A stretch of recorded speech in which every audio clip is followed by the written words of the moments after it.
Support for Radio Friends comes from La Brunerie Financial, where they work to ensure a lifetime of financial security for people from all walks of life, from investment services to retirement plans. If you're looking for a trustworthy company that has the experience and knowledge to put your interests first, contact La Brunerie Financial, a community-based investment counseling firm since 1966.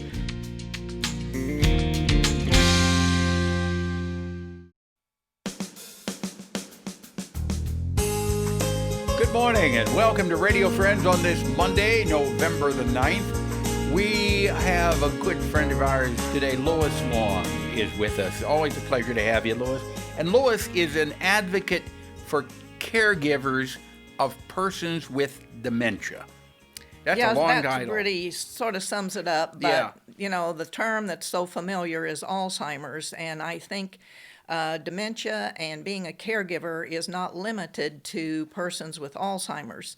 For instance, people who have terminal cancer, the caregiver is sometimes isolated and with that person as the changes occur when there's no cure.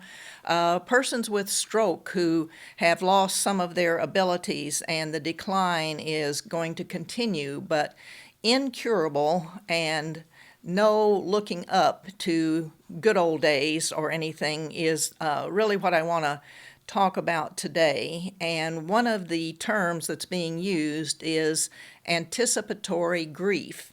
Anticipatory grief. When we begin to grieve, not just when someone passes, but in the time that it takes, sometimes years, as they lose their independence, they lose the ability to function and do what they've always done.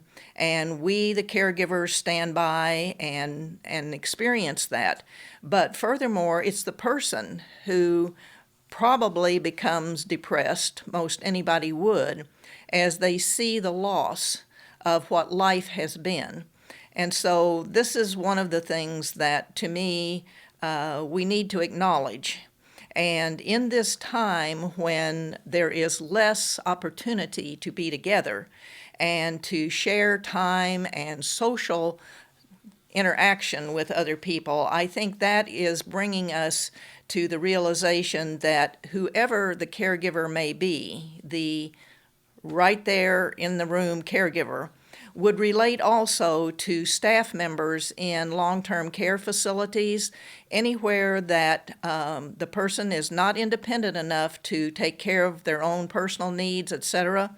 And when you think of how stressful it is to go to work at a facility where everyone in the facility is at risk of getting COVID, and you go home and wherever you live, with whomever you live, and whoever you're exposed to, poses also a risk that you might take COVID to the people at the care facility. Or you might take COVID home to the ones that you love. Exactly. It's both ways, and that can be very, very stressful. Indeed it is. And so what I try to do is to remember to say thank you to those staff people. And when I've asked about what can be done, you can't have food catered in, send pizza for the staff to have. It is very limiting as to who can come in and out. I have a friend at the VA home in Mexico. I can't send him a book and he can't get a book from the library and have it brought in. He can't get off the floor where he is, and he eats all his meals in his room.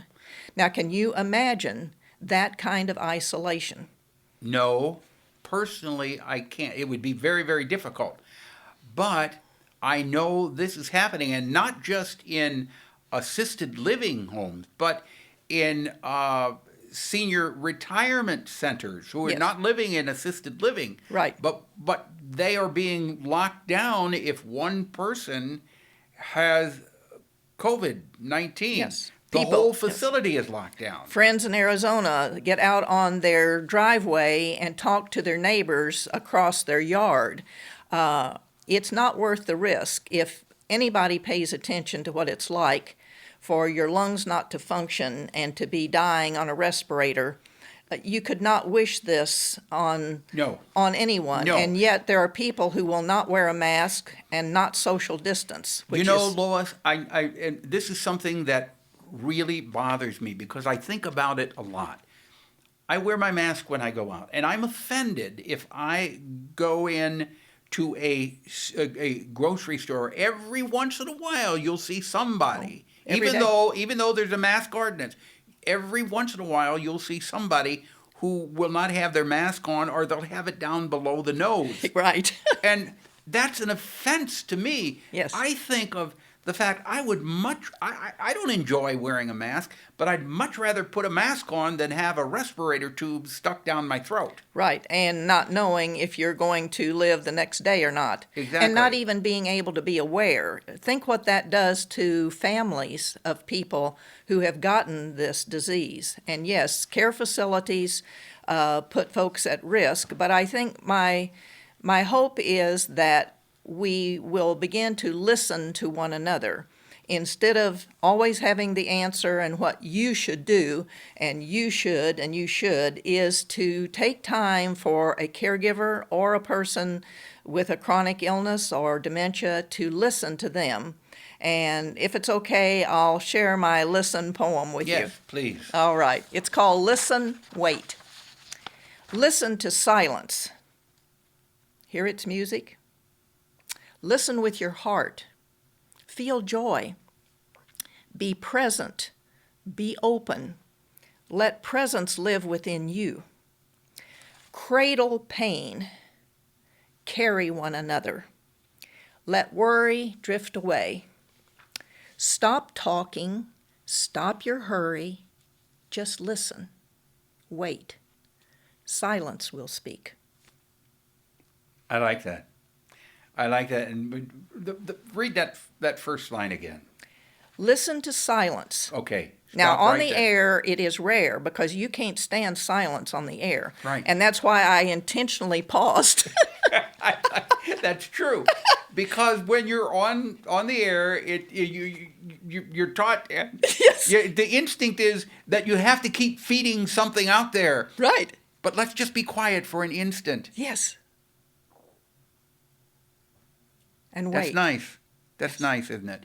And it's something that we need to practice at home in our own lives. We don't have to have something going in the background continuously. And we can be present to one another, is my point. Yeah. We can support each other without having to talk all the time or to rush here and there. Yeah. Just try to understand and give of your heart. If people want, if they do need assistance, well, let's give that 800 number. It's 800-272-3900. That is the helpline with the Alzheimer's Association, a very good resource. Okay. Lois Long, thank you so much for coming by, and appreciate you. I definitely appreciate your friendship. Okay? Thank you. All right, we're out of time for today. If there's something you'd like to hear or see, I'd love to hear from you.